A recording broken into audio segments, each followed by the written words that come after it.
monde au Québec parle de la Gaspésie. Tous se sont prononcés, tout a été dit. Mais de l'extérieur cependant, de l'intérieur pas trop souvent. Avec votre permission, on va prendre la parole. Notre humble version, c'est pas rien que des paraboles. Gaspésien, avancez derrière ce micro et dites ce que vous pensez avec vos propres mots. Il y a un petit moyen d'épaissir les lumières, parce qu'il fait noir comme dans le corps d'une vache noire. Hey, Machine Joe, va le cri. S'il n'est pas là, ben, qu'est de faire? Après ça, Vierge Marie-Joseph, une petite cour qui veulent piquer mes mères avant qu'on forme le coffre. Ah, puis tu diras à ta mère que ça veut des crottes de poule qu'elle s'en chie. Il y a toujours bien des limites, là. Sors mon petit paquet de monde ici. Allons! Mais avez-vous vu la terrible de machine en haut? Tous les villages de la Gaspésie viennent de vous parler d'un même goût. Ces villages appartiennent à la baie des Chaleurs, à la région des Anses, au Grand Gaspé, à la vallée de Matapédia et à Gaspé-Nord. La Gaspésie a été colonisée par plusieurs peuples. Ben, c'est un petit peu le sort d'une péninsule, hein. Il y a eu les Irlandais, les Écossais, les Jerseyais, les colons du Bas-Canada, les Bretons, les Basques. Il y a eu... C'est au nom du roi de France que moi, Jacqueline Cartier, je prends possession de cette terre. Des cours de français obligatoires aux familles indiennes. Il y a eu... C'est au nom de la recherche que moi, anglaise, je donne armes et langue au peuple ici présent. Des cours d'anglais aux familles francophones.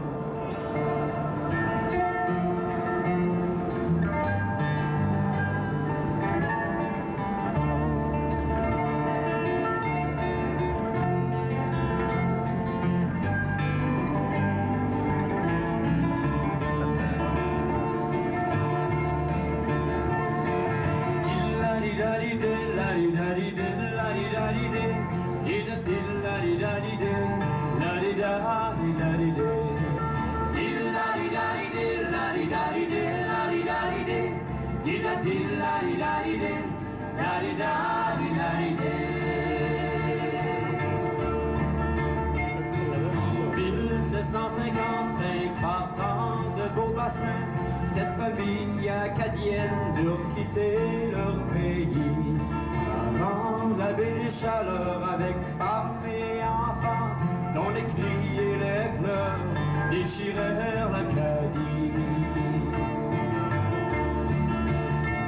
En 1755, les sangs en Beaubassin, les Comos, les Dugas, les Landry, les Leblanc, poussèrent à contre-cœur leur bateau de malheur. Dans la brise du matin, affrontèrent le destin.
Dérivés du large par un courant de pitié, leurs barques firent naufrage sur les côtes de Gaspé.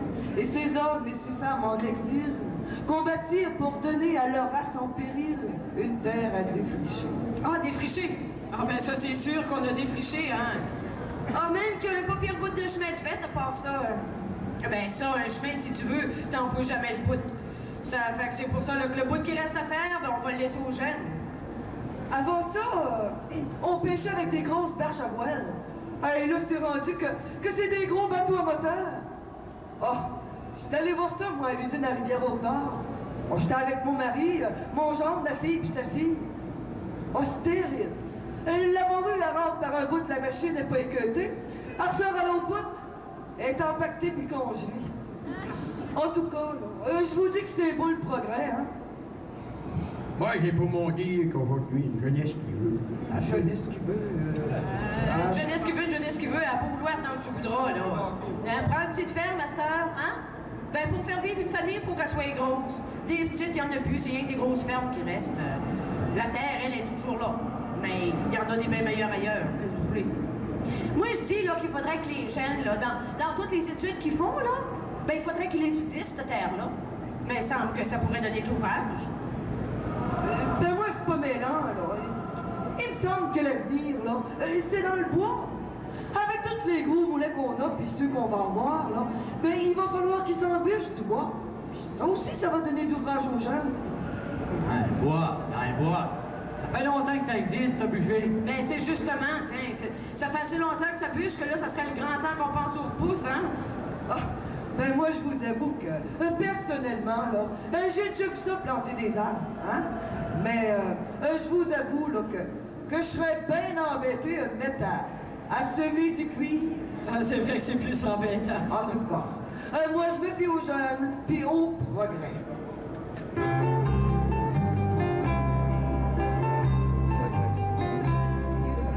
Un vieux bout de ligne se promena avec sa mine de paysan du bout du quai, et cette année, son vieux regard, tel un vieux phare.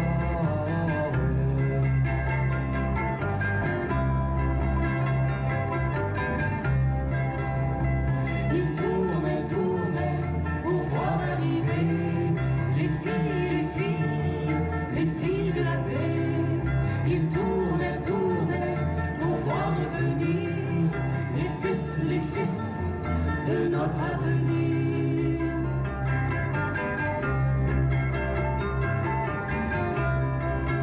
Le vieux bout de ligne, tout en tournant, se sentait revivre, se sentait enfin, s'arrêtait pas, si tard le soir que la lune avait marre de ce vieux fêtard.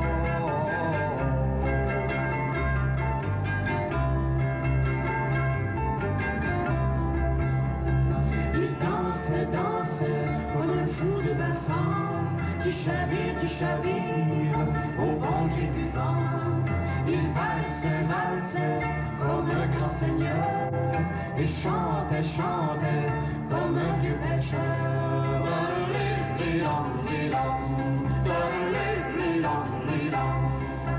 Puis un beau jour qu'il se reposait, que l'astre du jour réchauffait le quai, il entendit tout autour de lui des chants et des rires de jeunes gens pleins de vie.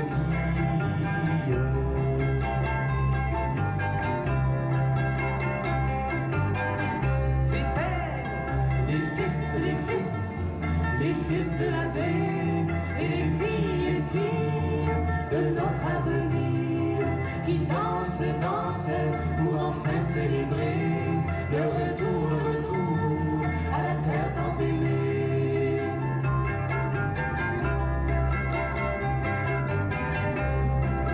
Le vieux bout de ligne se réveillant réalisa vite que c'étaient les enfants qu'il avait vus grandir et partir, enfin revenus avec leur sourire.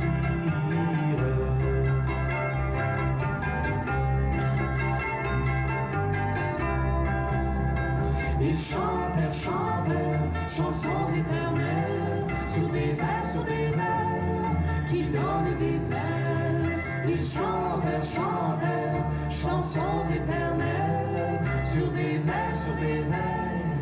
qui donnent des ailes.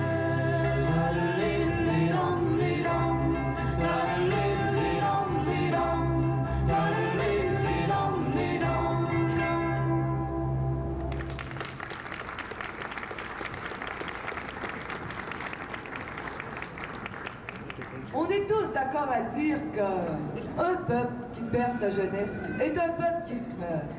Alors une histoire simple, bien de chez nous, une histoire qui pourrait ressembler à celle des régions éloignées. Alors donc, je vous présente Hélène. Présentement, Hélène a 6 ans. Tout va bien. Elle n'a qu'à traverser la rue pour se rendre à l'école. Traverser la rue pour se rendre à l'école. Maintenant, Hélène a 15 ans. Là, ça fait 3 ans qu'elle fait 20 000 tous les matins en autobus pour se rendre à Polyvalente. 20 000 tous les matins. Un de ces matins, Hélène, elle se réveille, pas seulement, qu'est-ce qu'elle va faire plus tard? Ah, l'autre fois, à TV, ils ont parlé d'informatique. Je pense que ça l'intéressait beaucoup. Mais ça, c'est le cégep et l'université. Puis ça coûte quoi? C'est pas à porte, mais ça coûte cher. Non. Hélène va devoir faire 150 000 à toutes les fins de semaine pour venir chez elle. 150 000 toutes les fins de semaine. Là, Hélène, elle a fini son cégep. Comme tous les étés, elle va venir travailler à la salle à manger d'hôtel au village. Mais vous savez qu'Hélène a beaucoup son livre, là. Mais qu'elle fera pas ça toute sa vie. Elle fera pas ça toute sa vie. Là, pour Hélène, c'est l'université. Hélène a fait 1 an, 2 ans, puis 3 ans. Mais elle fait aussi 500 000 au congé pour venir chez elle. 500 000 au congé? Là, Hélène, elle a fini son université. Elle a son diplôme. Évidemment, elle va revenir chez elle pour travailler. Hein. Fini le voyagement qu'elle se dit. Ce qui fait que là, elle descend en Gaspésie pour se trouver de l'ouvrage.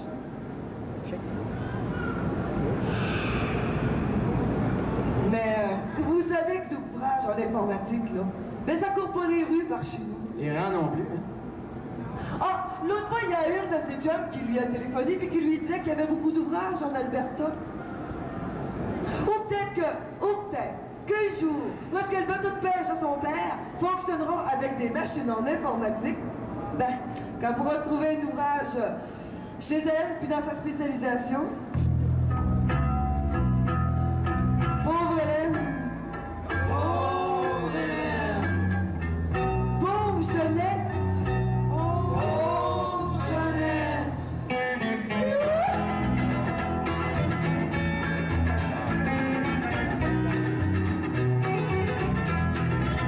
Je suis parti, mon beau pays. J'étais jeune homme, j'étais joli. Les racines sortaient de mes jeunes pieds. Et ma tête était d'un verre ensoleillé. Les racines sortaient de mes jeunes pieds. Et ma tête était d'un verre ensoleillé. Quand j'ai laissé mon univers, j'étais une terre, j'étais la mer, l'eau salée coulait dedans mes verres.